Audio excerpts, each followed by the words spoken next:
आज आपण बघूया की फंडामेंटल अनालिसिसचा सेकंड पार्ट काय आहे. फंडामेंटल अनालिसिस कसं करायचं.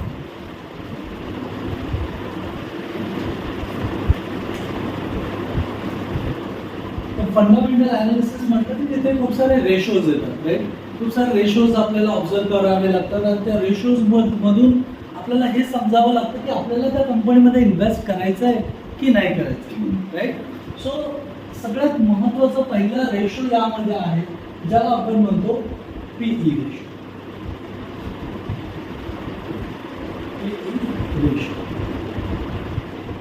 पी रेशो वरून तुम्हाला काय कळतं. आता मागच्या क्लासमध्ये आपण सांगितलं, तुम्हाला काय वाटतं sir, what is P ratio, काय आपण यूज करतो त्याचा.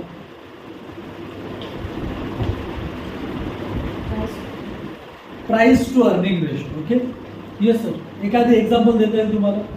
Price to earning ratio. आज आपण या पीईचं पोस्टमॉर्टम करणार आहे. मे बी आपल्याला अर्धा तास इथे लागेल, बट तुम्ही याच्यानंतर पी रेशो म्हटलं की तुम्हाला सगळीकडे पी रेशो दिसेल त्याच्यानंतर. असं आपण त्याला करणार आहोत. म्हणजे हा पी रेशो फक्त कंपनीचं अनालिसिस करताना नाही, तर आपण ज्या वेळेस एखादी लेट्स से इन्व्हेस्टमेंट करतो, ठीक आहे, तिथे पण आपण हे यूज करू शकतो. फॉर एक्झाम्पल लेट्स से की आता सपोज माझा मुलगा दुसरीला, ठीक आहे, सेकंड स्टँडर्ड. तर आता सेकंड स्टँडर्डला आहे, तर माझी वाईफ लेट्स से मला वाटली की आपल्याला एक प्रिंटर घ्यायचं आहे, कारण ते प्रोजेक्ट्स वगैरे असतात. शाळेवाले आजकाल एवढे प्रोजेक्ट देतात की ते मुलांना कमी आणि पालकांना जास्त त्रास होतो, राईट. तर लेट्स से माझी वाईफ म्हटली की आपल्याला प्रिंटर घ्यायचं आहे. प्रिंटरची किंमत आहे 5,000. तर मी म्हटलं की आपण ज्यावेळेस इन्व्हेस्टमेंट करतो, काहीतरी वस्तू खरेदी करतो, तर त्यामध्ये आपल्याला काय यायला पाहिजे, अर्निंग पण यायला पाहिजे, राईट. अर्निंग यायला पाहिजे. मी म्हटलं अर्निंग किती होणार. तुम्ही म्हणले अर्निंग वगैरे काय होणार नाही. आपण तर एक आपल्या कम्फर्टसाठी घेतो, राईट, की आपल्याला कुठे बाहेर जाऊन घेऊन न यायला पाहिजे, राईट. तर मी म्हटलं जर असं असेल तर प्रिंटर घ्यायचा नाही, कारण त्यामध्ये अर्निंगच होत नाही. कारण आम्ही फंडामेंटल अनालिसिस करतो, राईट. आपण तिथेच इन्व्हेस्टमेंट करतो जिथं आपल्याला अर्निंग होतं, राईट.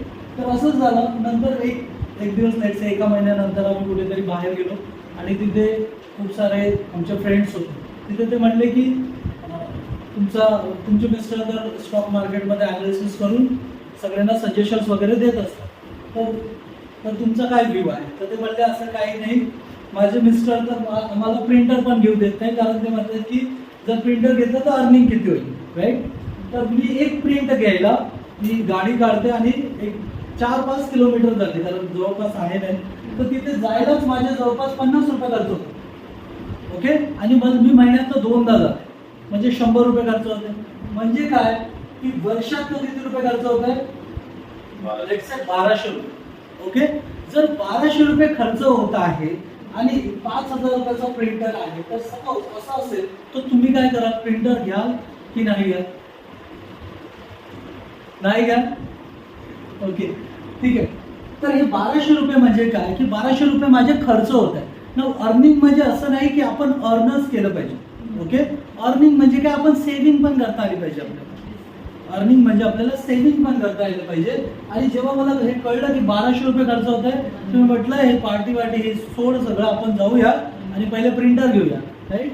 सो मी गेलो आणि प्रिंटर का बरं घेतला, कारण लेट्स से मी हे 5,000 रुपये सपोज बँकमध्ये ठेवले, तर काय होईल, बँकेमध्ये मला किती इंटरेस्ट मिळेल, लेट्स से 5%. 5% जर मला इंटरेस्ट मिळतो वर्षाचा, तर मला 5,000 वरती किती भेटणार आहे, 250 रुपये, राईट. पण माझे खर्च किती होत आहे, राईट. सो त्यामुळे जर माझी कुठे सेव्हिंग होत असेल तर मला ते प्रिंटर घ्यायला पाहिजे, कारण हे घेतल्यानंतर सुद्धा माझे 950-1000 रुपये वाचू शकतो, राईट. सो हा जो पी रेशो आहे आपण प्रत्येक ठिकाणी यूज करायला पाहिजे when we are selecting company, किंवा आपण काही बिझनेस करतो त्यावेळेस आपल्याला हा पी रेशो बघायला. ओके, सो नाव पीचं आपण जरा पोस्टमॉर्टम करूया आणि पी रेशो म्हणजे एक्झॅक्टली काय ते बघूया, right. So P by E, right. P by E equal to PE ratio, right. So P म्हणजे काय इथे, P stands for price, right, and E stands for earning. Okay, equal to P ratio. Okay, now let's say की मी price पे करतोय, suppose price मी पे करतोय let's say 100 rupees. Okay, आणि या 100 rupees वरती मला अर्निंग होते सपोज 20 रुपीज.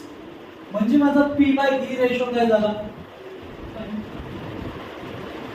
5. बरोबर. म्हणजे काय, जर मी इथे 5 असं लिहायचं झालं मला, तर मी इथे 5/1 असं लिहू शकतो. ओके, म्हणजे काय की 1 रुपया कमवायला मी किती रुपये इन्व्हेस्ट करतोय? 5 रुपीज. राईट. तर अशी एक कंपनी आहे, let's say this is HDFC bank. HDFC bank जिथे पी रेशो आहे 1:5. आणि एक अशी एक कंपनी आहे, let's say Dena bank. Dena bank. So Dena बँकेचा पी रेशो असं समजूया की ती 100 रुपये ज्यावेळेस आपण इन्व्हेस्ट करतो तर आपण 100 रुपये कमवू शकतो. म्हणजे काय, देना बँकेचा पी रेशो काय झालाय? म्हणजे 1 रुपया कमवायला आपण किती इन्व्हेस्ट करतोय? 1 रुपया. Right. So now you tell me की सगळ्यात स्वस्त कंपनी कुठली, जिथे आपल्याला कमी पैसे टाकून जास्त मिळते? देना बँक आहे. सो सगळे लोक देना बँकेमध्ये जातील. ओके, कारण HDFC मध्ये जर बघितलं तर इथे 5 आहे, म्हणजेच काय 1 + 4 डिवायडेड बाय 1, म्हणजे इथे 4 रुपये काय आहे? एक्स्ट्रा. या एक्स्ट्राला आपण काय म्हणतो? प्रीमियम. आता प्रीमियम का बरं? कारण आपण का बरं लोक HDFC बँकेला प्रीमियम देतील आणि देना बँकेला प्रीमियम देणार नाही? कारण काय होतं, फ्युचर मध्ये त्याची व्हॅल्यूज कशी होणार आहे, ती सस्टेनेबल आहे की नाही हे पण बघणार ना आपण तिथे. सो लोकांचा जो ट्रस्ट आहे तो देना बँकेवर कमी आणि HDFC बँकेवर जास्ती. जसं आपल्याला मोबाईल घ्यायचा आहे, सपोज एक स्टँडर्ड मोबाईल म्हटलं तर लोकांच्या डोक्यात एकच नाव येतं, दॅट इज आयफोन. तो आयफोन मध्ये असे काय फीचर्स आहे की ते एकदम एवढं कॉस्टली आहे?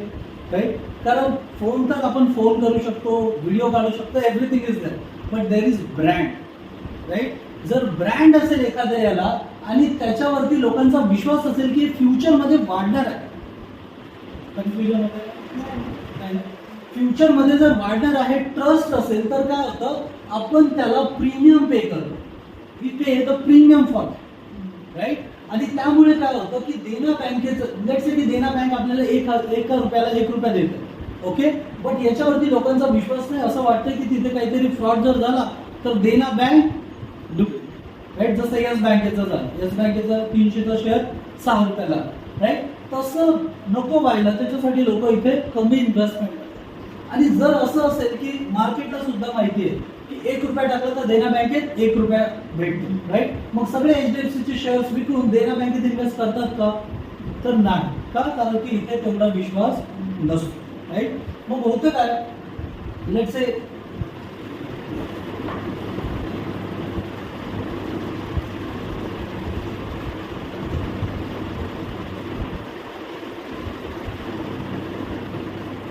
सो आपल्याला पी रेशो जो आहे तो फ्युचर मध्ये काय होईल, म्हणजे इथे कमी किंवा जास्ती हे न बघता कंपनीची क्वालिटी ऑफ प्रॉडक्ट बघायला पाहिजे. राईट. सो सगळ्यात पहिलं जे आहे आपण पी बघणार. पी म्हणजे PE ratio. Right. Price divided by earning. तर आता सपोज एक कंपनी आहे, लेट्स से HDFC बँक किंवा रिलायन्स आहे.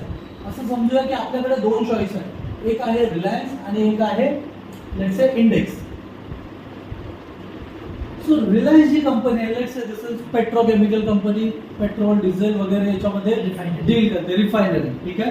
आता असं झालं की सपोज तुम्हाला वाटतं की कंपनी चांगली आहे, पी रेशो पण तुम्हाला जेवढा पी रेशो पाहिजे तेवढा चालेल. ठीक आहे.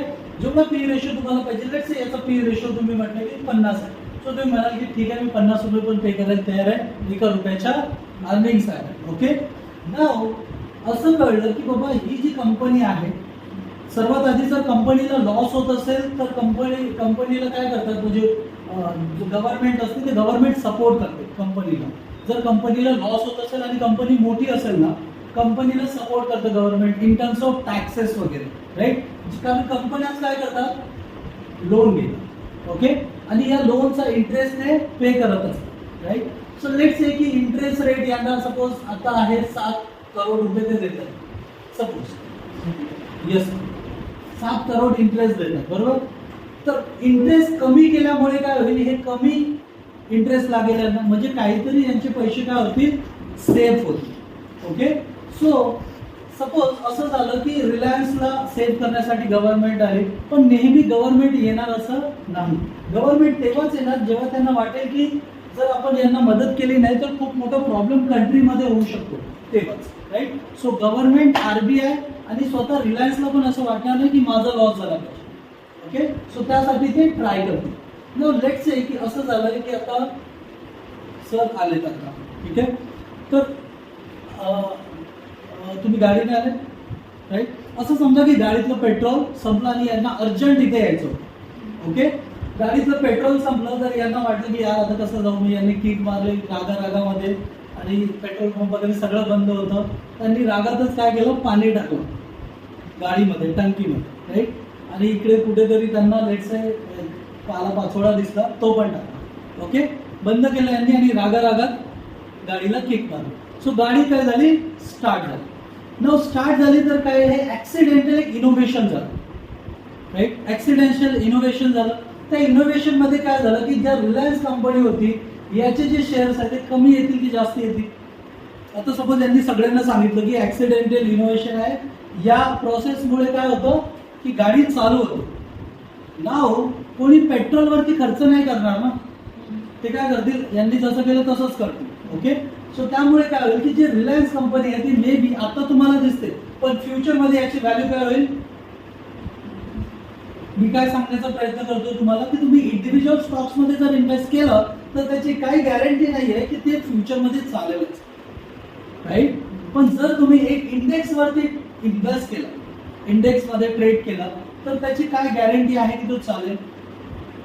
कारण त्यामध्ये 50 कंपन्या असतात, राईट. 1-2 कंपन्यांनी खराब परफॉर्मन्स केलं तरीही बाकीच्या कंपन्या त्याला टेक ओव्हर करतात, राईट. सो त्यामुळे रिलायन्स सारख्या कंपन्या सुद्धा बंद होऊ शकतात. ओके. मग आपल्याला जर हे बंद होणार असेल किंवा आपल्याला वाटत असेल की बंद नको व्हायला किंवा आपल्याला त्याच्यावरती लक्ष ठेवायचं असेल तर आपल्याला काही पॅरामीटर्स बघायचे असतात. आणि ते पॅरामीटर्स कुठले असतात. सो पहिला आपण बघायचं आहे P ratio, right. So P ratio समजावून सांगण्यासाठीच मी तुम्हाला एवढं सगळं सांगितलं. नाव पी म्हणजे काय, price. What is earning. Earning म्हणजे आपल्याला किती भेटणार. Okay. But how we can calculate the earning. आता अर्निंग तर पूर्ण कंपनीची आहे ना, पण तुम्ही कंपनीचे पूर्ण शेअर्स घेतले का, नाही. तुम्ही कंपनीचे काही शेअर्स घेतलेत ना, राईट. काही शेअर्स घेतले तर त्याला आपण काय म्हणणार, अर्निंग पर शेअर, राईट. नाव अर्निंग पर शेअर आपण कसं कॅल्क्युलेट करणार, तर अर्निंग पर शेअर म्हणजे काय, नेट प्रॉफिट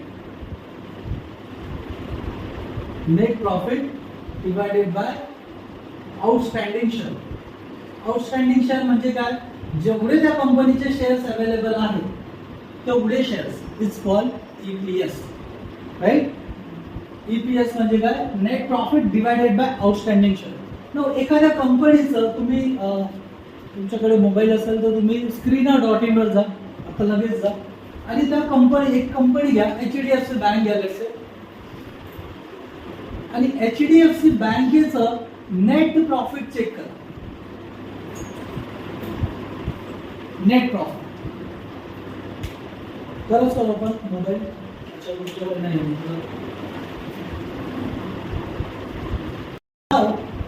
ईपीएस आपण बघितलं, इक्विटी पर शेअर. आता कंपन्यांची प्राइस कशी होते, म्हणजे लॉंग टर्म मध्ये काय होतं.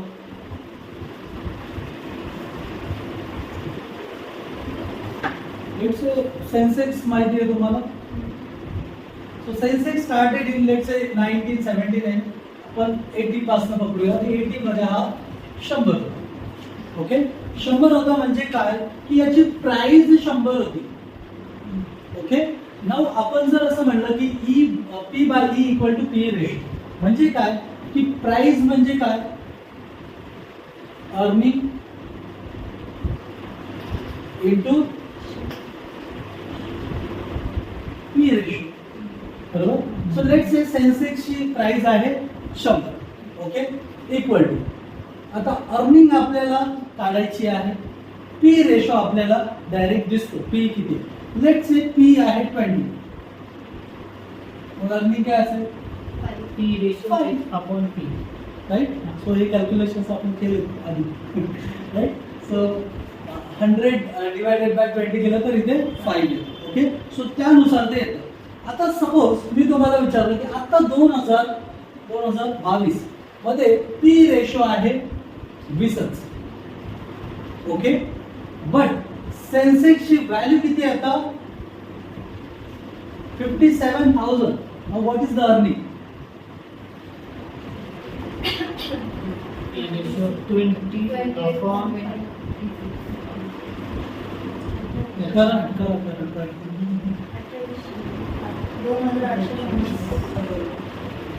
2,850. Fast calculator.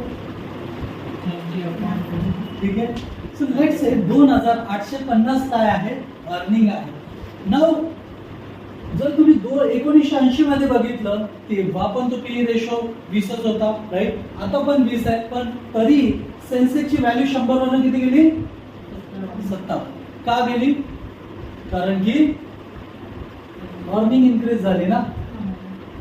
Right. So long term मध्ये काय होणार, लॉंग टर्म मध्ये आपल्याला कशावरती फोकस करायला पाहिजे, अर्निंग वरती. राईट. आपण जर प्राइस वरती फोकस केला तर मे बी आपल्याला काय होईल की ते हा जो आहे पी रेशो हा फ्लक्च्युएट होतो.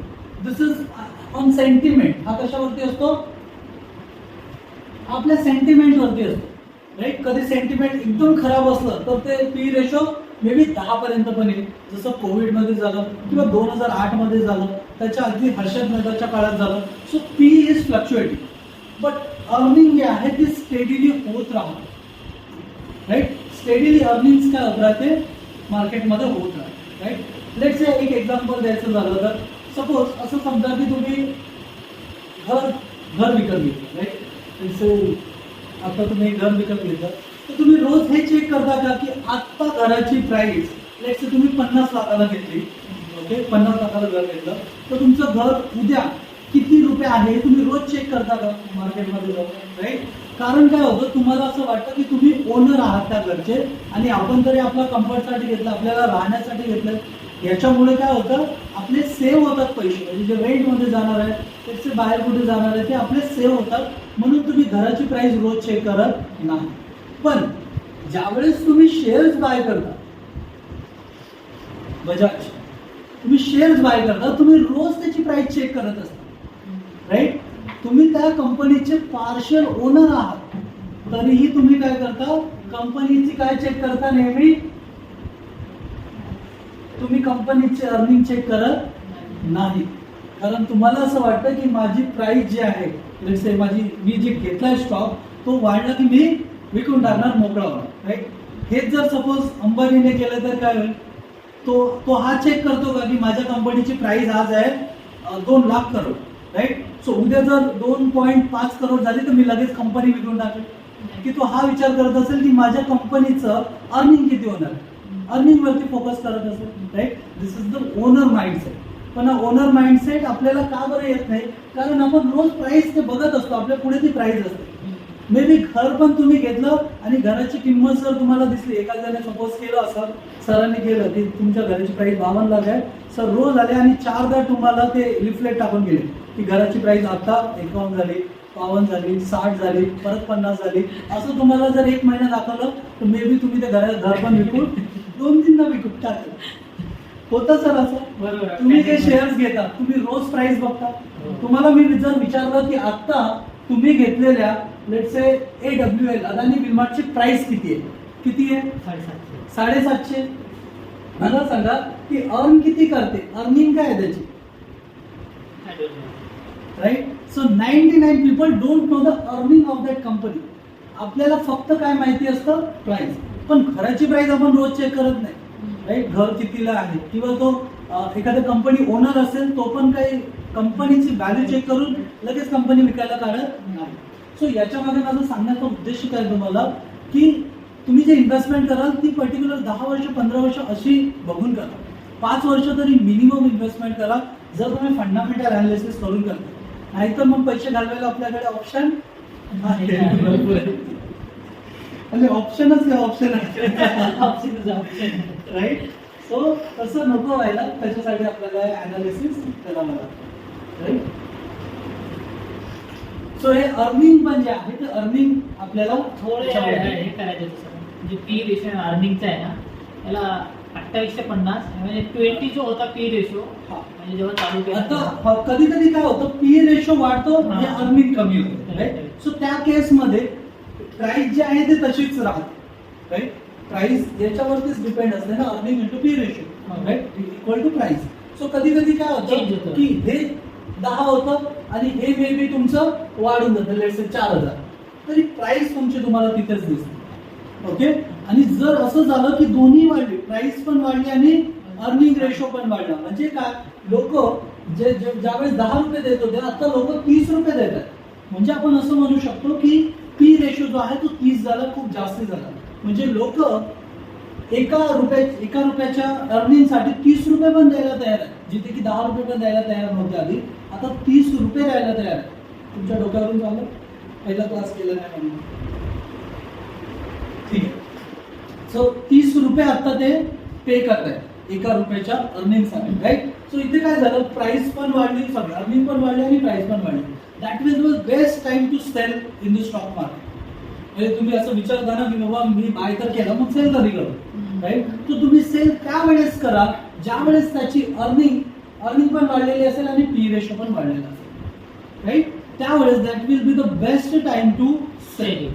मग त्याचा जो सेल करायचा टाइमिंग असतो अर्निंग रेशो तो इंडस्ट्रीपेक्षा त्या रेशो हा जास्त झालेला असेल तेव्हा विकायचा का त्या कंपनीचा ओव्हर सेल झाला म्हणून नाही. आता बघा, मागच्या क्लासमध्ये पण मी तुम्हाला सांगितलं की याला कम्पेअर करायचं कशासोबत. लेट्स से आपण इंडेक्स मध्ये करतो, तर इंडेक्सला कम्पेअर कशाशी करायचं, बँकेच्या रेटशी. ओके. असं समजा की बँकेमध्ये तुम्हाला 100 रुपये ठेवून किती रुपये मिळतात. लेट्स से तुम्ही बँकेमध्ये 100 रुपये ठेवले, 100 रुपीज. ओके. तुम्हाला यावर किती रुपयाची अर्निंग होते, किती टक्के आहे तिथे इंटरेस्ट रेट, 5. कुठल्या बँकेत 6 पण आहे, कुठल्या बँकेत 6.5 पण आहे राईट. बट एक्झॅक्ट तुम्हाला जर चेक करायचं असेल तर तुम्ही चेक करू शकता 10 इयर बॉन्ड यील्ड म्हणजे काय, interest right. So 10 year bond yield Google वरती सर्च करा, 10 year bond yield India. 39 right. So 100 divided by 7.39 किती होणार,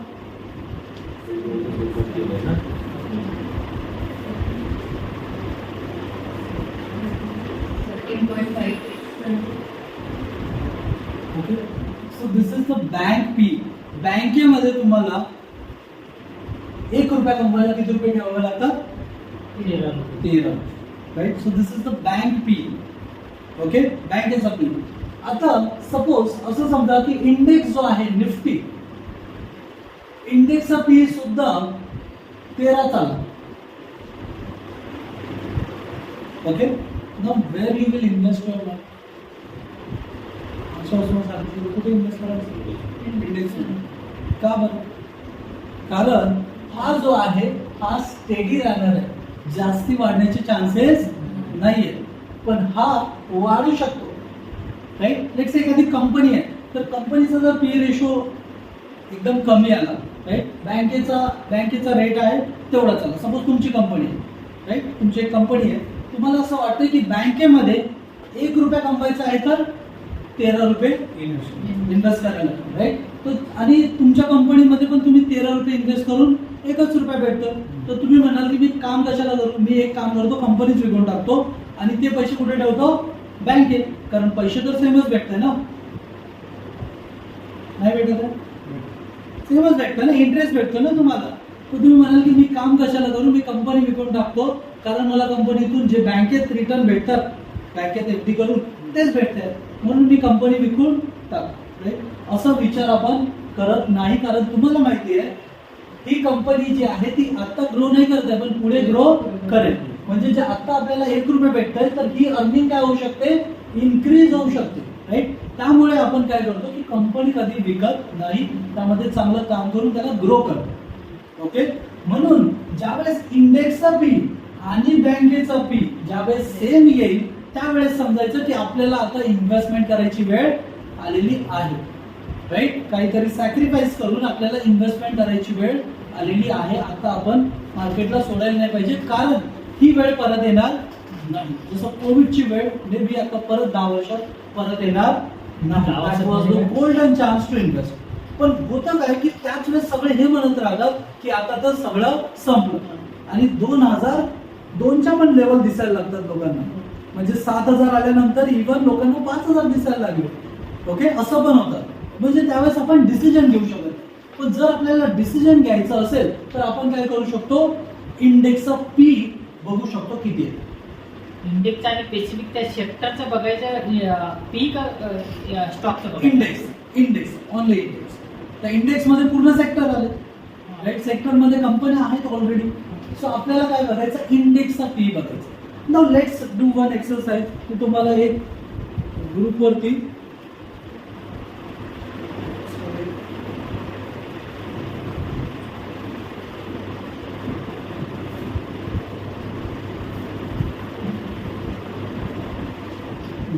मी पी रेशोचा एक चार्ट पाठवलेला आहे तुम्हाला. असं समजा की आपल्याला 1999 ते 2010 पर्यंत इन्व्हेस्टमेंट करायची. 1999 ते 2010 आपल्याला इन्व्हेस्टमेंट करायची आहे. आणि आपल्याला काय करायचं की ज्या वेळेस पी रेशो पी ज्या वेळेस 11, 12 किंवा मॅक्सिमम 13 या वेळेस येईल तर आपल्याला काय करायचं आहे, बाय करायचं. ठीक आहे. आणि ज्या वेळेस पी रेशो 25, 26, 27 या रेंजला जाईल त्यावेळेस आपल्याला काय करायचं आहे, सेल करायचं. सर सेल करायचं जर ठरवायचं आहे ना, तो कसं ठरवता आलं पाहिजे. कारण काय आहे, हा वाढला तुम्ही ठरवलं. आपण म्हणायचं की इंडस्ट्री त्याचा पी रेशो आणि त्या एखाद्या कंपनीचा पी रेशो त्या कंपनीचा वाढलेला आहे, पण इंडेक्सचा रेशो आपण कंपनीचा नाही बघत, आपण इंडेक्सचा बघत आहोत. आणि आता मला स्पेसिफिक असं पण अडानी विल्मर मला विकायचं आहे, त्याची टाइम काय असणार, केव्हा विकायला पाहिजे. तसं तो तुम्ही घेतल्यानंतर त्याला आत्ताच मी सांगितलं की त्याला विकू नका. राईट, सो या क्वेश्चन मी नंतर घेतो. आता आपण पीचं बघूया आणि इंडेक्सचा पीचं बघूया. ठीक आहे. सो लेट से की 11, 12, 13 आला तर आपल्याला काय करायचं आहे, बाय करायचं आहे. आणि ज्यावेळेस 25, 26, 27 जाईल त्यावेळेस एक्झिट करायचं. म्हणजे आपण काय म्हणणार की ज्यावेळेस आपला डबल होतोय वी हॅव टू सेल. ठीक आहे. नाव मी तुम्हाला जो चार्ट दिलाय त्या 1999 मध्ये बघा. 1999 मध्ये चेक करा की कधी बाय करायला पाहिजे होता. जानेवारी 1999. सो जानेवारी 1999 या वेळेस आपण काय करायला पाहिजे होता, बाय करायला पाहिजे. राईट. त्यानंतर सेल कधी करायला पाहिजे होतं, मार्च मध्ये, जानेवारी 2000 मध्ये, 9 फेब 2000. लेट्स से हा पहिलेच आपल्याला 26 दिसला. सो आपण काय करणार, जॅन 2000 तर आपण काय करणार, इथे बाय केलं, इथे आपण सेल केलं. Okay. Again when you will buy, 17 September 2001. September 2001. September 2001 ला आपण अगेन बाय केला असतं. आणि सेल करायला 2007, 15 ऑक्टोबर 2007. त्याच्या आधी नाही आलं कधी, नाही आला तेव्हा. 2007. लेट्स से आणि पूर्ण चेक केलं जातं. November 15 October by 2007. परत 2003 ला करता आलं की आपण. नाही, आता एकदा बाय केला ना तुम्ही, आता लटकलेले आहेत तुम्ही. आता सेल नाही, आपण 2001 ला बाय केलेलं आहे ना. आता 2007 मध्ये आपण सेल करत होतो, कारण तो पी रेशो आपल्याला मिळाला. 2007 15 ऑक्टोबर 2007. ऑक्टोबर 2007 ला आपण सेल. ठीक आहे. परत कधी आली अपॉर्च्युनिटी, 15 ऑक्टोबर 2008 ला. 17 ऑक्टोबरला, 17 ऑक्टोबर 2008. पण डेट कुठे दिसतोय, आय डिड दॅट. अच्छा हे तुम्ही ऑलरेडी करून ठेवलेलं आहे का. हा, लेट्स से ऑक्टोबर 2000. मी सगळ्यांचा टाइम वाचवला. हो का? आणि सेल केलं आपण 15 ऑक्टोबर 2010.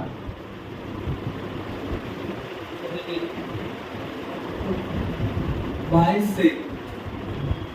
सेल परत बाय क्लिक करणार ना मग आपण हा. 2008 ला बाय केलं होतं का हा आपण? 17 ऑक्टोबर 2008 ला बाय केला आपण. तेव्हा 3335 होती त्याची व्हॅल्यू बाय आणि सेल केला आपण 6200 ला. ऑक्टोबर कधी केलं आपण हे?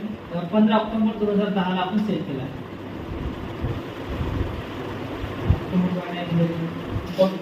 So, या 10 वर्षामध्ये आपल्याला 3 अपॉर्च्युनिटी भेटलेली पी रेशोवरनं बाय सेल करण्याची. ओके, पी रेशोवरनं बाय सेल करण्याची इथे आपल्याला अपॉर्च्युनिटी भेटली. राईट. आता जर तुमच्याकडे व्हॅल्यूज असेल तर त्या पण हा, सांगा इझी करून बघा. हा व्हॅल्यू घ्या. 1999 मध्ये 1000 होती. 1999 मध्ये 1000 होती. सेल केली आपण 1726. असं समजा की आपण 1 लाख रुपये इन्व्हेस्ट करतो. ठीक आहे. सो 1000 रुपये होती. ओके, त्यानंतर सेल केली 2000 सालामध्ये. त्यावेळेस व्हॅल्यू किती होती? 1726. 1726. नाव 1000 चे 1726 झाले म्हणजे 1 लाखाचे किती झाले?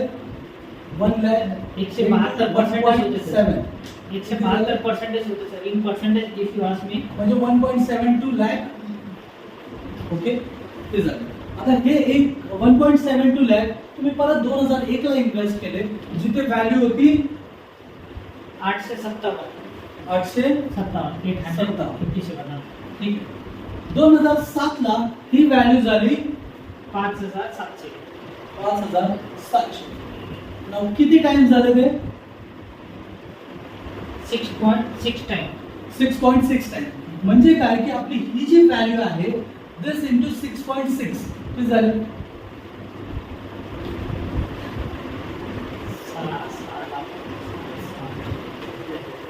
ते कॅल्क्युलेशन नाही तुमच्याकडे? नाही, ते कॅल्क्युलेशन मी फक्त पर्सेंटेज मध्ये काढून ठेवलं म्हणजे त्याला डायरेक्ट पर्सेंटेज लावा ना सर. 11 पॉईंट हा तू एक जण कसं करा 11.35 लाख बरोबर. 11.35 lakh. Now this 11.35 lakh you again invested in 2008. 3335. 3335 ला इन्व्हेस्ट केलं आणि 2010 ला एक्झिट केलं. 6200. 6200 म्हणजे ऑलमोस्ट 1.85 1.85. टाइम. किती झाले? 11.35 into 1.85 20.9. 20. 21. Let's say 21 lakh. 1 लाखाचे किती झाले? 21 लाख. का झाले ते? बाय लो सेल हाय ही प्रोसेस केल्यामुळे. पण ही फक्त तुम्ही कशामध्ये यूज करू शकता? Only in index. मॅक्सिमम तुम्ही कितीही लोक मार्केटमध्ये बघा राईट, जे मोठे इन्व्हेस्टर सुद्धा असतात ना त्यांचा मॅक्सिमम पोर्टफोलिओ जो आहे ना तो कुठे असतो? कुठलेही लोक बघा तुम्ही मॅक्सिमम ज्यांना मार्केटचं कळतं ते काय करतात? जास्तीत जास्त पैसे जे आहेत आपले इंडेक्स फंड मध्ये इन्व्हेस्ट करतात. मी पण तुम्हाला नेहमी मार्केट पडल्यानंतर माझा एक मेसेज असतो की आज निफ्टी 20 बाय करा. राईट, तुम्ही बोर होता जाल कधी त्या मेसेज ते. राईट, पण का असतो? कारण तेव्हा आपल्याला तो स्वस्त मिळतो. राईट, आणि आपला एक ऍव्हरेज होतो. सरांनी 169 ला ऍव्हरेज केलेलं आहे. 167 ला त्यांना buy केलं. मिळालेलं. म्हणजे ज्यावेळेस निफ्टी 15,700 तो लो मारला होता ना त्यावेळेस त्यांचं बाय झालेलं. राईट, अच्छा म्हणतात आणि त्यांना असं वाटतं मला नाही मिळालं. 195 ला सेल केला. आणि त्यांनी 195 हायएस्ट पॉइंटला विकलेलं. Right, so within 1 to 2 months त्यांना चांगले रिटर्न्स 2 महिन्यामध्ये within 2 months. राईट. सो आणि त्यामध्ये इन्व्हेस्टमेंट पण जास्त लागेल. 50,000 रुपये टाकले होते मी. 200 रुपये एक शेअर घेऊ शकतो. 167 ला 50,000 रुपये घेतले होते आणि मग 50,000 रुपयाचे 195 ला विकले. ओके, कारण वॉरेन बफेट हे म्हणतात की आपले पैसे झिरो नाही व्हायला पाहिजे एवढं लक्षात ठेवा. त्यांच्याकडे 2च रूल आहेत. पहिला रूल, वर मनी शुड नॉट बी झिरो. दुसरा sir don't forget rule number 1. ठीक आहे, सरांचं सगळं डोक्यावर जातं.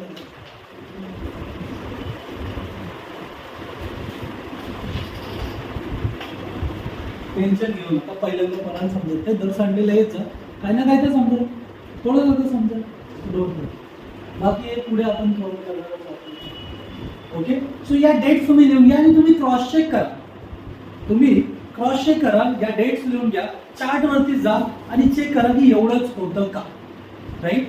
असं कारण तो पी रेशोचा जो आहे तो तर आपण ऑनलाईन चार्ट काढलेला आहे, सो दॅट इज ट्रू. ठीक आहे, सो तुम्ही असं चेक करा. आपण काय केलं आता जेव्हा बाईंग केलं ना, जेव्हा पी रेशो त्याचा 14:16 होता त्यावेळेस आपण बाय केला आणि 28 ते 30 असं घेतलं बेस्ट. 28 जेव्हा 30 असेल तेव्हा आपण त्याला सेल केला. यामधले जे आपल्याला फाउंड झालेले ते आपण व्हॅल्यूज घेतलेले आहेत कधी कधी मिळाले तर कुठल्या वर्षी. तर आता जे चार्ट कुठे मिळालं, आता आपण 2020 मध्ये आलो, सो 2022 पर्यंतचा आपल्याला NSE वर मिळालं. हो, ट्रेडिंग व्यू, NSE इंडिया सगळीकडे तुम्हाला चार्ट मिळेल ना. ठीक आहे, याच्यानंतर जायला गेली की फॉल होत राहतो का? म्हणजे आता आपण पी रेशो जेव्हा 30 होतो तेव्हा आपण सेल करतो, 30च्या वर जाणार नाही ते. नाही असं नाही. बघा, पी रेशो मिसलिडिंग असू शकतो. कसा? कारण पी तुम्हाला लो असताना माहिती पडतो की किती लो आहे, कारण तुम्ही याला बँकेच्या रेट सोबत कन्फर्म करता. बँकेत किती रिटर्न्स मिळतात हे बघता. पण हायएस्ट किती जाणार आहे तुम्हाला नाही माहिती की मला पण नाही माहिती. हायएस्ट कितीही जाऊ शकतो, लोकांचे एक्सपेक्टेशन काही असू शकतं सर. मग आपण डिसाईड का करतो की 30च गेलं की सेल करायचं? मग डिसाईड करतो तुम्हाला तेवढं प्रॉफिट मिळतं ना, राईट. आणि तुम्हाला हे माहिती नाही की ते पुढे, कारण तुम्हाला माहिती आहे की मार्केट कधी ना कधी परत पडेल ना, कारण हे वॉर बी 10 वर्षात एकदा तरी होतातच, राईट. आणि प्रत्येक 10 वर्षात बघा मार्केटमध्ये असं काही ना काही कांड होतं की मार्केट खालीच येतं, right. And then you will get chance. तो मे बी तो तुम्ही 30ला काढला तर तुम्हाला असं वाटेल की या वर्षी थांबलो बरं झालं, तर आता तर 40 गेला, राईट. पण तुम्हाला ज्यावेळेस असं वाटेल थांबलो असतं 40 गेला, तुम्ही 30ला विकलं नाही, तर तुम्हाला दुसऱ्या वेळेस असं वाटू शकतं यार शेट विकलं नाही, 10 आला, लॉस झाला, असं पण वाटू शकतं. म्हणजे आपण स्टँड जिथे तुम्हाला कम्फर्टेबल रेंज वाटते, कम्फर्टेबल रेंज काय? तुम्ही ज्या पीला बाय केलं त्याच्यापेक्षा डबल विकून टाका, दॅट्स युअर कम्फर्टेबल रेंज. बाकी वेळेस पैसे बँक एफडी मध्ये ठेवा, ज्यावेळेस परत ऑपॉर्च्युनिटी मिळेल त्यावेळेस परत रिइन्व्हेस्ट करा, right. You can do like that. Okay, so आपण पी रेशो बघितलेला आहे. पी रेशो नंतर दुसरा महत्वाचा रेशो असतो कंपाऊंडिंग. हा, हे कंपाऊंड झालं कसं? कंपाऊंड झालं म्हणजे विचार करा, आता 10 लाखाचे आपले किती झाले? एक लाखाचे 22 लाख रुपये झाले ते 1 लाखाचे 22 लाख झाले. 1 लाख म्हणजे आता एखाद्याचं वय आहे सपोज 30 वर्ष आणि त्याचे 1 लाखाचे किती झाले? जो 20 वर्षाचा होता सपोज, त्यावेळेस 1 लाख इन्व्हेस्ट केले तर 1999 मध्ये 1 लाख 20 लाख invest झाले. केले, त्याचे 22 ह्या लाख. 20 लाखाचे किती होईल पुढे 10 वर्ष? परत आपण त्याला किती P वर गेलं? परत त्याला P वरच लावता येईल. नंबर तर किती होणार आहे? 20 टाइम्स होणार ना. यस म्हणजे किती होणार? एवढंच होणार म्हणजे 4 CR झाले, राईट. आपल्याला इमॅजिनच होत नाही की एवढं होऊ शकतात एका लाखात. पण this is the power of compounding, right. अजून जर 10 वर्ष थांबले तर मे बी याचे 20, राईट, 80 करोड. तर मला बस मला जगावून मारावं काय करायचं पाहिजे. This the power of compounding. Actually तुम्ही जर तेवढा वेळ थांबले ना, खरंच तेवढी वेल्थ बनते. आणि असं आपल्याकडे 2 एक्झाम्पल आहे, वॉरेन बफेट आणि राकेश झुंझुनवाला. एवढंच आहे की राकेश झुंझुनवालाने सोडून दिलं, वॉरेन बफेट पण काही घेऊन जाणार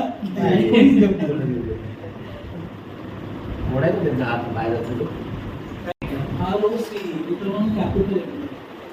सर आता मला एक क्वेश्चन आहे. समजा आता मी आता फ्रेशर आहे, तर मग मला आता काहीच माहिती नाही. आता आज क्लास केला आणि मला असं कळलं की आता मला माझ्या 1 लाख रुपये आहे आणि मी आता HDFC बँकेचं ओपन केलं आणि मी आता बघतो की पी रेशो जो आहे तो 19.9 आहे. तर मग त्याला मी बँकच्या पी बरोबर कम्पेअर करून मग नाही, त्याला बँकेच्या पी बरोबर कन्फर्म नाही करावं लागेल. तिथे तुम्हाला काही चेक करावं लागेल की त्या कंपनीचा परफॉर्मन्स कसा, राईट. सो सगळ्यात पहिला पॉईंट याच्यामध्ये आपण बघितला की पी रेशो आपल्याला बघायला पाहिजे, राईट. नंतर तुम्ही बघायला पाहिजे की कंपनीची मोट आहे का नाही. राईट. व्हॉट इज मोट? तर मोट म्हणजे काय की कंपनीचं काय पुढे वेटेज आहे. राईट. वेटेज म्हणजे काय? मोट म्हणजे काय की लेट्स से एक किंगडम आहे आणि ते किंगडम काय करतं की आपल्या राज्यावर कोणी अटॅक नाही करायला पाहिजे म्हणून लेट्स से त्याने आजूबाजूला असं काही खड्डे करून ठेवले आणि त्यावरती असं काही झाकून ठेवलं त्याला. ओके. म्हणजे कोणी आलं तर ते खाली पडेल असं. Right. So that's called a moat. तसंच कंपनीची पण एक मोट असायला पाहिजे की कारण काय होतं कंपनी छोटी असते त्यावेळेस कोणाला काही वाटत नाही पण ज्यावेळेस ती मोठी असते त्यावेळेस छोट्या किंवा अजून लोकांना वाटतं की आपली पण अशी कंपनी असावी. मग काय होतं की त्या कंपनीचे लेट्स से ग्राहक तोडण्याचा प्रयत्न होतो. ओके. जसं पेटीएमचं झालं. पेटीएमला असं वाटत होतं की मीच किंग आहे. राईट. पण नंतर फोन पे गुगल पेने त्याची वाट लावली. राईट. सो असं नको व्हायला. एक मोट असायला पाहिजे की बाबा दिस इज मोट. राईट. जसं आयफोनच्या केसमध्ये काय मोट आहे की त्यांचा ब्रँड आहे. राईट. Brand मोट मध्ये काय असायला पाहिजे? ब्रँड आहे. त्यानंतर हे तर बी मोडचे झाले म्हणजे बी कॅटेगरीचे झाले. राईट. बट काही ए कॅटेगरीचे पण मोड असतात जे की तोडायला फार अवघड असतात. जसं आता सपोज तुम्हाला एक कंपनी आहे let's say Maggi. Suppose Maggi एक प्रॉडक्ट आहे ते तुम्हाला 10 रुपयामध्ये भेटते आणि अजून एक कंपनी आहे लेट्स से नवीन रामदेव बाबा सरांची एक कंपनी आली बी के मॅगी. राईट. काही असू दे. आमच्या आवाज आणि यांनी पण म्हटलं की मी पण तुम्हाला ही माझी मॅगी आहे ही पण मी तुम्हाला 10 रुपये देतो. तुम्ही दुकानात गेले आणि बघितलं की ते इथे सरांची पण एक मॅगी आहे ती पण मॅगी आहे. सो तुम्ही कुठली चूज कराल? तुम्ही आधीपासून जी घेताय ती सिलेक्ट करणार तुम्ही. राईट. कारण तुम्हाला इकडे शिफ्ट करण्यामध्ये काही फायदा दिसत नाही. तुम्हाला वाटते की बाबा इथे मी शिफ्ट करून काय करणार कारण ही मला ओळखीची आहे सो मी तिथेच जाणार. राईट. सो ही अशी कंपनी आहे जी की ग्रेड ए मोडमध्ये आहे. राईट. म्हणजे जिथे आपण इन्व्हेस्टमेंट करू शकतो आणि याचे जे प्रॉडक्ट आहे याच्यामध्ये कॉम्पिटिटर यायला थोडा वेळ लागतो कारण इथे ऑलरेडी काय आहे लो मार्जिन लो प्राइस आहे. खूप कमी प्राइस आहे ना इथे. राईट. एक एक्झाम्पल देतो की जिथे तुमचं लेट्स से तुम्ही मॅगीच्या ऐवजी दुसरी कंपनी घ्याल. सपोज असं करा असं समजा की तुम्ही तुमच्या मुलासोबत गेलात आणि तुम्हाला एक फोन घ्यायचा. फोनची किंमत आहे 45,000. राईट. आणि दुसरा फोन सेम आहे तुम्ही त्या कंपनीला पण थोडंफार ओळखता आणि त्या कंपनीची प्राइस आहे लेट्स से 30,000. ओके. तर तुम्ही कुठला फोन 30 का? पैसे जास्ती वाचतात. राईट. सो जिथे पैसे जास्ती वाचू शकतात तिथे काय होतं की हे मोठ काम करत नाही. राईट. तर ही मोठ ज्या ठिकाणी काम करते अशाच कंपन्यांमध्ये आपल्याला इन्व्हेस्ट करायला पाहिजे जिथे की लो कॉस्ट असेल. राईट. त्यांना बनवण्याची कॉस्ट पण कमी असेल त्याची प्राइस पण लो असेल आणि लॉंग टर्म कंपनी काय होईल ते चालतच राहील. म्हणजे आपण कंटिन्यू लेट्स से कॅडबरी आपण घेतोच ना. राईट. कधी गेलो कुठे किंवा कुठे जायचं आहे तो कुठे कॅडबरी. राईट. सो ती कॅडबरी किंवा काय असे जे असतात एकदा ब्रँड बनलं की मग दुसरा ब्रँड तिथे येणे अवघड. जसं कोकोकोला एक मोठा ब्रँड आहे. राईट. दुसऱ्या कितीही कंपन्या आला तर कोकोकोलाचा ब्रँड नाही तोडू शकत. का? कारण की त्यांचं डिस्ट्रीब्युशन नेटवर्क सुद्धा स्ट्रॉंग आहे. डिस्ट्रीब्युशन म्हणजे काय की जसे कुठे आता कोरोना काळामध्ये किंवा नोटबंदीच्या वेळेस जिथे पैसे पोहोचू शकत नव्हते तिथे कोकोकोला होती already. Right. So distribution network सुद्धा स्ट्रॉंग पाहिजे. राईट. So right. सो अशा कंपनीमध्ये तुम्ही इन्व्हेस्ट करा ज्याची की अर्निंग कॅपॅसिटी जास्त आहे. आणि दुसरं अशाच कंपनीमध्ये इन्व्हेस्ट करा ज्याला तुम्ही पर्सनली ओळखता. अशा कुठल्याच कंपनीमध्ये इन्व्हेस्ट करू नका जी की काका मामा दादाने कोणतरी सांगितलेली आहे किंवा कोणी गुजरातून तुम्हाला फोन आलाय अशा कंपनीमध्ये इन्व्हेस्ट करू नका. तर त्या काल परवाच एक गृहस्थ आले होते माझ्याकडे. ते म्हणले की मी एक कंपनीमध्ये इन्व्हेस्ट केलंय त्याचा रेट होता 55 रुपीज. राईट. मी इन्व्हेस्ट केले 60,000 रुपये आणि आता मी बघतोय तर त्या कंपनीची व्हॅल्यू चालली ₹1.25. तर मी काय करू? म्हटलं तुम्ही असं केलंच का? ज्या कंपनीला तुम्ही ओळखतच नाही ती कंपनीमध्ये तुम्ही इन्व्हेस्टच का केले? ते म्हणते नाही मला कॉल आला होता मेसेज आला होता. So don't believe on that message. Right. त्यामुळे अशा कंपनीमध्ये इन्व्हेस्ट करा जे तुम्ही रोज यूज करता. राईट. जसं मी तुम्हाला मॅगीचं एक्झाम्पल दिलं. So we can invest in Britannia and all that company. Right. तर ज्या अशाच कंपनीमध्ये करा जिथे तुम्ही ओळखता त्या कंपनीला जिथे तुमचं सेव्हिंग अकाउंट आहे बँक अकाउंट आहे. मग त्या कंपनीची ग्रोथ चेक करा. लेट्स से आपण पेटीएम पण यूज करतो पण मी पेटीएमचे शेअर घेतलेले नाही कारण मला त्या कंपनी लॉस देते. Right. So I will not take that. Okay. पण काही काही कंपन्या अशा असतात ज्या चांगल्या असतात तरीही पडतात. For example LIC, right. कारण ती चुकीच्या वेळेस IPO घेऊन आला. 3,000 लॉसने विकला राईट. चुकीच्या वेळेस म्हणजे काय, ज्यावेळेस मार्केट एकदम निगेटिव्ह टेरिटरीमध्ये होतं त्यावेळेस त्याने त्याचा IPO लॉन्च केला, म्हणून ती कंपनी लॉसमध्ये गेली. राईट. पण असं नाही की ते लॉसमध्ये जाईल, त्याचं प्रॉफिट वगैरे चांगलं येतं. एक मोठा कॉम्पिटिटर आहे इन्शुरन्स सेक्टरमधला, so it will go up. Right. So तुमच्या जर LIC पॉलिसीज असेल so you should keep on that shares. तो प्रॉफिट तुम्हाला देतो, so you can hold that share. Right. So असा तुम्हाला विचार करायचा. ओके. त्यानंतर अजून एक पी रेशो तुम्ही बघू शकता. जर तुम्हाला जर पी रेशो अजून चेक करायचा आहे कंपनी टू कंपनी, तुम्ही जे म्हटलं, तर तुम्हाला काय करायचं आहे, कंपनी पी आणि इंडस्ट्री पी तुम्हाला चेक करायचं किती. जर कंपनीचा पी जास्ती असेल आणि इंडस्ट्रीचा कमी असेल तर समजा ती कंपनी जास्त चांगली परफॉर्म करते आणि खूपच जास्त प्रीमियमला मिळत, म्हणजे महाग आहे थोडी असं म्हणू शकतो. राईट. पण जर तुम्हाला याच्या आसपास दिसते की जेवढा इंडस्ट्री पी आहे तेवढाच तो पण पी आहे, so you can go for and buy that company. कारण तुम्हाला माहिती आहे की इंडस्ट्रीचा पी पण वाढेल आणि इंडस्ट्रीचा पी वाढला की स्टॉकचा पर्टिक्युलर पी जास्ती वाढतो. इंडस्ट्री पी पेक्षा स्टॉकचा इंडिव्हिज्युअल पी जास्ती वाढतो. ओके. सो या पीच्या आसपास जर तुम्हाला एखादी कंपनी मिळत असेल आणि त्या कंपनीला तुम्ही ओळखत असाल, ती कंपनी तुम्हाला रेग्युलर प्रॉफिट देत असेल, then you can buy that company. नेसलेचा समजा बघायचं असेल तर मग त्याच्यामध्ये नेसलेचे प्रॉडक्ट बघा. नेसले काय काय प्रॉडक्ट देते, ते नेसलेचे प्रॉडक्ट तुम्ही यूज करता का, रोज यूज करता का. यस, रोज यूज करतो, so you can buy that company. कारण ती FMCG मधली आहे आणि ती ग्रेड A मधली कंपनी आहे. मोड त्याचा एकदम स्ट्रॉंग आहे. कुठल्या गावात जर तुम्हाला नेसले ब्रिटानियाचे प्रॉडक्ट दिसतीलच. सर याने काय क्वेश्चन होता, आता इंडस्ट्रीचा पी जर सपोज तिथे फॉर एक्झाम्पल 10 आहे आणि हा कंपनीचा 30 आहे, तर आपण आता सेल करायला पाहिजे का कंपनीचा जो स्टॉक आहे, कारण तो ऑलरेडी याच्यापेक्षा तर 2 टाइम्स. येस, चांगला चालला, you can sell that company. हां, मग तेच विचारायचं किती पर्सेंटेज जर जास्त असेल तर सेल करायचं त्याला. आणि मग तुम्ही ओरिजिन काय होतं तुमचं, त्या कंपनीला घेण्यामागचा उद्देश काय होता? माझं फक्त रेट वाढावा म्हणून. पैसे वाढव. जेव्हा 15 पी होता तेव्हा मी त्याला बाय केलं होतं, कारण मी इंडस्ट्रियल पीशी कम्पेअर केलं होतं. तेव्हा इंडस्ट्रीचा 10 होता आणि याचा कंपनीचा 15 होता, मग मी याला बाय केलं. पण आता तो 15चा 30 झाला, इंडस्ट्री टिल 10 आहे, तर मग मी याला सेल करून मी परत वाढ बघू या कंपनीची खाली येणे करू शकता. बघा, तुम्ही शॉर्ट टर्म जर ओरिजिन साठी घेतलं असेल की बाबा मला पैसे डबल झाले तरी विकायचे आहे, राईट, किंवा मला मी 300ला घेतला 600ला गेला मला विकायचं आहे, so you can sell that stock. कारण तुम्हाला जर लवकर भेटत असेल, बघा तुम्हाला 1 वर्षात जर डबल भेटत असेल, नथिंग लाईक एनिथिंग, राईट. कारण तो स्टॉक परत मे बी खाली येऊ शकतो. नाही जरी आला तरी तुम्ही दुसरा स्टॉक बघू शकता ना, दुसऱ्या स्टॉक्स मध्ये तुम्ही इन्व्हेस्ट करू शकता. So if you are getting double your money, you can definitely exit sell it. नाव होतं काय की हे सगळं अनालिसिस करून सुद्धा आपल्याला एक्झॅक्ट त्या पॉइंटला, कुठल्या त्या 13ला घेता येत नाही. तर त्याच्यासाठी दुसरी आयडिया तुम्ही काय यूज करू शकता, यू कॅन यूज डाउ थेरी.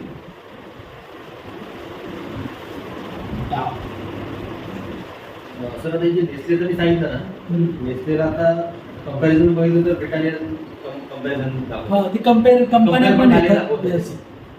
तर मग हे मार्केट कॅप कोणाची जास्ती आहे बघा, मार्केट कॅप पण नेसलेचंच आहे. मार्केट कॅप पण नेसलेची जास्ती, प्राइस पण त्याची कोणाचं जास्त आहे तिथलं? ही नेसलेचा 80 आहे आणि ब्रिटानियाचा 63 आहे. मग ब्रिटानिया स्वस्त आहे. ब्रिटानिया स्वस्त आहे. येस, ब्रिटानियामध्ये मी इन्व्हेस्ट करू शकतो. हो. तो ब्रिटानियाची चेक करा मग तुम्ही ते पॅरामीटर सगळे. हा, नेट प्रॉफिट काय कसा इयर आणि इंडस्ट्रीचा पी बघा आणि इयर आणि रिटर्न मायनस मध्ये तर नाही गेले. FMCG मायनस मध्ये जातच नाही. तर इंडस्ट्री फी म्हणजे काय, म्हणजे कंपनीचं पण नेसले घेतात इंडस्ट्री म्हणजे इंडस्ट्री म्हणजे स्वतःचा एक्झाम्पल द्यायचं. सो आता काय होतं की प्रत्येक वेळेस आपल्याला फंडामेंटल अनालिसिस करूनच स्टॉक व्यवस्थित त्या रेटला पाहिजे त्या रेटला मिळत नाही, किंवा कधी कधी शेअर वरती आलेला असतो आणि आपण त्या शेअरमध्ये नसतो. राईट. सो त्यावेळेस आपल्याला काय करायचं आहे की डाउ थेरी यूज करायची. नाव डाउ थेरी म्हणजे काय, जे आपण हायर आणि हायर लो पॅटर्न जे शिकलेलं आहे तशाच टाईपचं अनालिसिस करायचं. ओके, बट हे अनालिसिस करायचे काही रूल्स आहेत. Let's say market is going like this.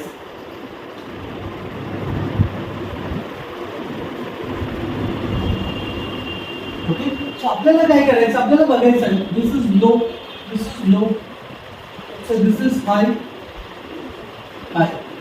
Okay, again this is low. आता यामध्ये काही रूल्स आहेत आणि ते रूल आहे, रूल नंबर 1 असा आहे यामध्ये की तुम्ही हे लॉंग टर्म साठीच कराल आणि जे अनालिसिस आहे ते 1 वीक चार्ट वरती करा. जी टाइम फ्रेम आहे ती कुठली वापरणार तुम्ही याला 1 वीक. राईट. रूल नंबर 2,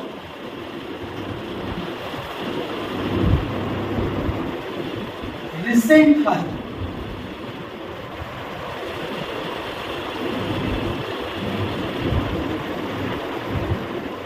म्हणजे ही अशी स्ट्रॅटेजी आहे, this you can even use in intraday also.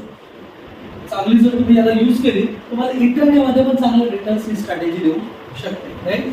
So rule number 1 आहे की वीकली चार्ट वरती आपल्याला अनालिसिस करायचं. रूल नंबर 2 असा आहे की रिसेंट हाय ब्रेक केल्यानंतरच आपल्याला ती इन्व्हेस्टमेंट करायची आहे किंवा आपल्याला तो डिसिजन घ्यायचा. ठीक आहे. आणि दिस ब्रेकआउट ज्याला आपण क्लोजिंग ब्रेकआउट म्हणणार. क्लोजिंग म्हणजे काय, ती कॅन्डल पर्टिक्युलर त्या वीक मध्ये त्या हायएस्ट पॉईंटच्या वरती क्लोज झाली पाहिजे. राईट. ना इथे जर मला बघायचं असेल रिसेंट हाय तर मला काय दिसेल, सपोज मी इथून बघतोय तर दिस विल बी माय रिसेंट हाय. बरोबर. जर मी इथून बघतोय मार्केटला तर हा माझा काय असेल, recent high. Okay. Now recent हाय ब्रेक केलाय का, यस, इथे करतोय तो रिसेंट हाय, पण रिसेंट लो ब्रेक करतोय का, राईट. सो ज्या वेळेस मार्केट रिसेंट हाय ब्रेक करेल त्याच वेळेस मला इन्व्हेस्टमेंट करायची आहे. Right. This is the second rule. अजून 2 रूल यामध्ये आहे. रूल नंबर 3 असा आहे, रूल नंबर 3 की सपोज असं समजा की हे एक जसं आपण लोणावळ्याला जातो तर तिथे ते खाया आहेत बघा, दरी आहेत.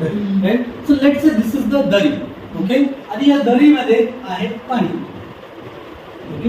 आणि आपल्याला या पाण्याची खोली मोजायची आहे. राईट. सो डेप्थ म्हणतो आपण त्याला. राईट. सो इथून सपोज इथे अंतर आहे, let's say this is 100, this is 90. नाव आपण पर्सेंट वाईज जर याची डेप्थ काढली तर किती आहे, 10%. राईट. सो ज्यावेळेस आपण असं अनालिसिस करणार तर आपण इथे लिहिणार की मार्केट डेप्थ किती असायला पाहिजे, 10%, sorry 4%. It should be more than 4%, greater than 4%. Right. Minimum 4% तरी अंतर ते असायला पाहिजे, हाय टू लो. कन्फ्युज होतं, हा थोडा कन्फ्यूज झाला. कसं कन्फ्युज झाले.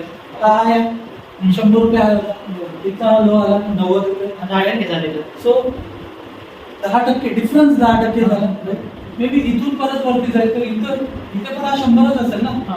इथे 10% झाले, मे बी इथे मायनस झाले पण इथे प्लस झाले. ओके. हा दे भाई सब कुछ आहे. सो मिनिमम आपल्याला किती पाहिजे, 4. राईट. 4% पाहिजे. ओके. नाउ रूल नंबर 4, हायपासनं खाली 4% असले की त्याला बाय करायचं. हायपासनं जर खाली 4% असले तेव्हा बाय करायचं त्याला. नाही, ब्रेकआउट दिल्यानंतर हा ब्रेकआउट जो आहे हा लो पासून ब्रेकआउटचं अंतर मिनिमम 4% पाहिजे. बरोबर. इथून 90 होता ना, हा 90चा 100 गेला ना, म्हणजे मोर दॅन 4% झालं. राईट. 90च्या 100 बरोबर, मोर दॅन 4% मोर झालं. दॅन. सो आपली कंडिशन इज सॅटिस्फाईड होत. पण त्याने हाय ब्रेक नाही केला ना. ठीक आहे, केलं. सपोज इथे आहे असं म्हणतो 101 पकडा, आता केलं. हा क्लोजिंग व्हायला पाहिजे आपली तिथे. Right. So market depth should be. आता हा जो हाय होता हा सपोज आहे जानेवारी मध्ये आणि हा आहे 15 जानेवारी. जानेवारी 15 आणि हा जानेवारी 30. ओके, 15 जानेवारी आणि 30 जानेवारी किती दिवसाचा डिफरन्स आहे? 15. जर तो डिफरन्स म्हणजे हाय जर हा लवकर ब्रेक करत असेल तर आपल्याला करायचं नाही. आपल्याला कधी करायचं आहे? आपल्याला त्यावेळेस करायचं आहे जेणेकरून हे जे डिस्टन्स आहे, डिस्टन्स should be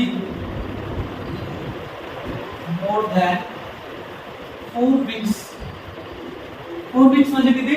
4 आठवडे. म्हणजे हा जर 15 जानेवारी असेल तर हा 15 फेब आणि त्याच्या पुढे असायला पाहिजे.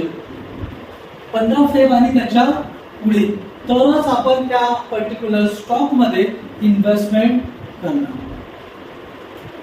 एका महिन्याच्या आत गेलं तर नाही. एका महिन्याच्या आत गेलं तर नाही, सोडून देणार.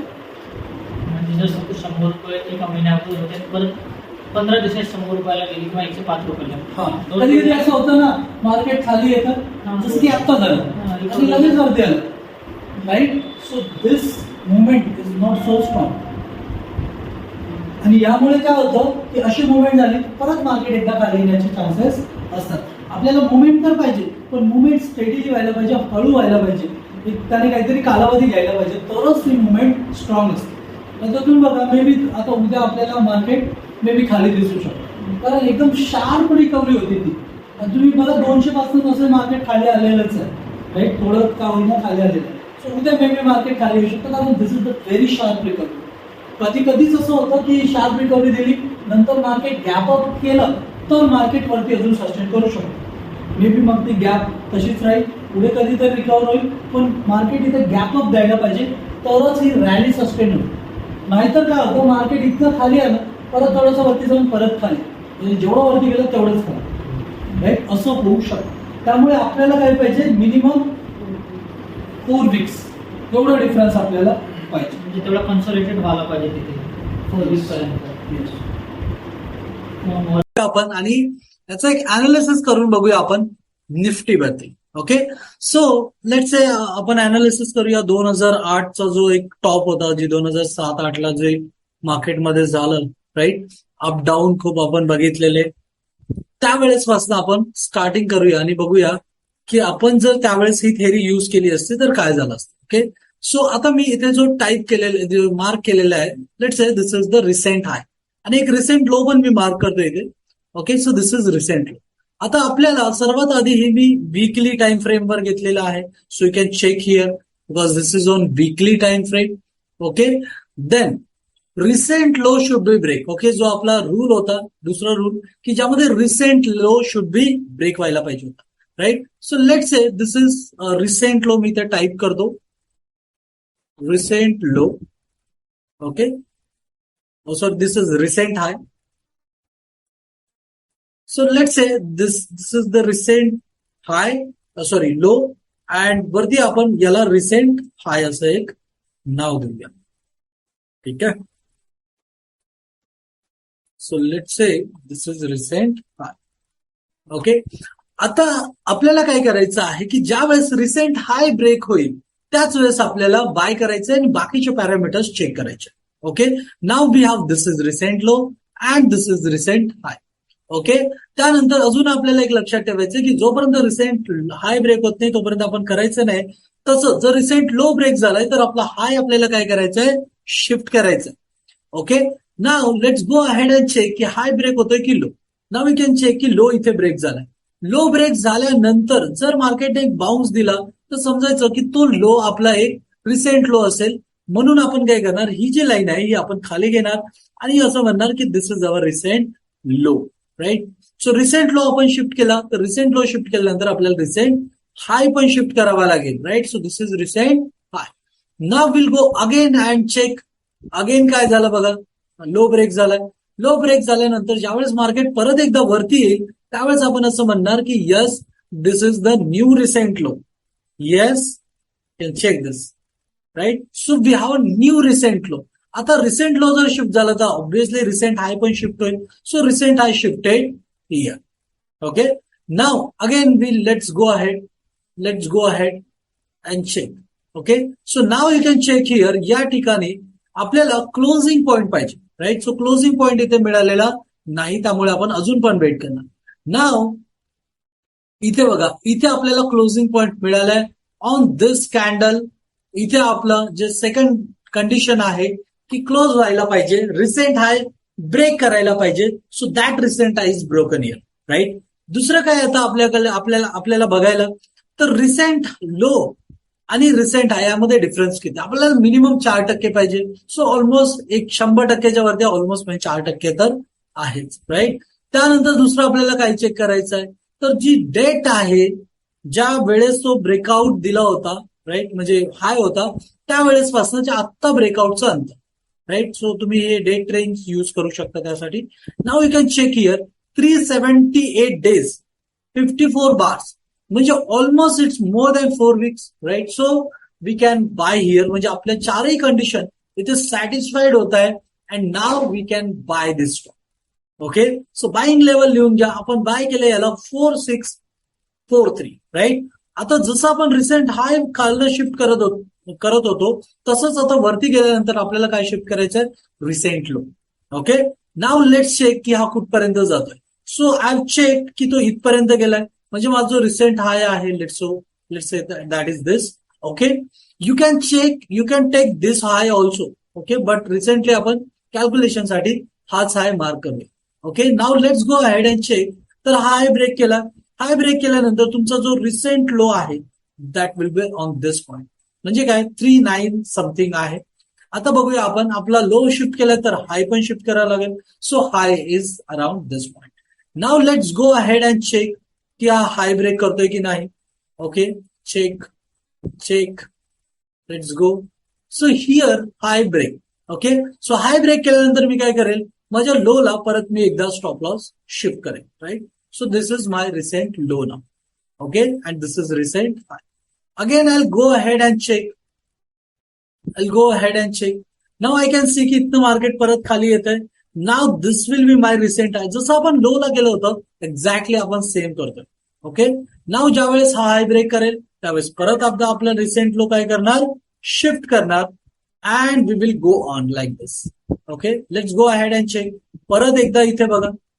ओके, रिसेंट हाय तुमचा वरती शिफ्ट झालेला आहे. लेट्स सी अगेन तो ब्रेक करतो. येस, ब्रेक केलाय तो. सो आपला जो लो आहे तो परत एकदा इथे शिफ्ट होईल. And now you can see recent high recent low. इथपर्यंत आपण काय केलं, आपला जो एसएल होता त्याला ट्रेल करत गेलो. Okay, now let's check. आता हे वीकली चार्ट आहे त्यामुळे तुम्हाला इथे डायरेक्ट दिसतंय, बट डेली मुवमेंट मध्ये मे बी 1-2 दिवस तरी तुम्हाला इथे मार्केट सस्टेन झालं असेल 10,000ला, आणि 10,000ला you put exit in this, right. तुम्ही तिथे एक्झिट झाला असता म्हणजे आपण 4,600ला बाय केलंय तर आपण 9,950ला ऍटलीस्ट एक्झिट झालो असतो. आपल्याला 7,000 बघायची गरज पडली नसते, right. So this is the power of this theory, right. Now आपण इथेच थांबणार नाही, तर आपण अगेन चेक करणार की काही ऑपॉर्च्युनिटी मिळते का. Okay, so if you zoom it and check that this is your recent high आणि recent low. And suppose you check here, this is your recent high. Okay, let me read this line. You can read this. Okay, now आपल्याकडे recent high recent low आहे. So this is our recent high. हा break करतोय का बघा.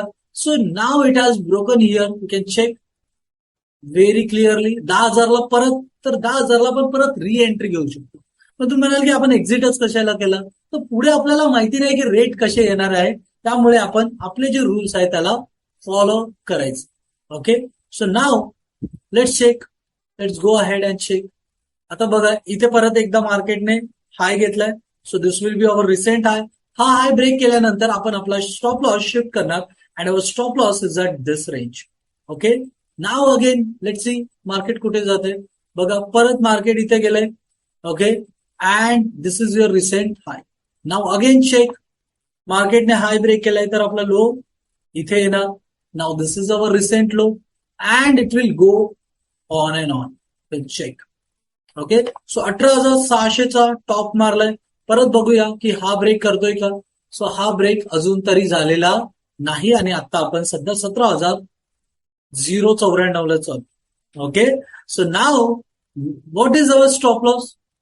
What is our stop loss? जोपर्यंत हा break करत नाही तोपर्यंत 13,500 किंवा तुम्ही जर याला शिफ्ट करायचं ठरवलं, so you can shift at this level also because this is also strong level, right? But ideal 13,000च्या आसपास असायला पाहिजे. But if you are conservative, so you can trail your stop loss because this is huge consultation, right? तर 15,000ला आपला stop loss जो आहे तो आहे, right? So this is fundamental and technical, both you can use this, right? So like, share and comment on this video, share with your friends and colleagues and subscribe the channel. Thank you so much. Bye bye.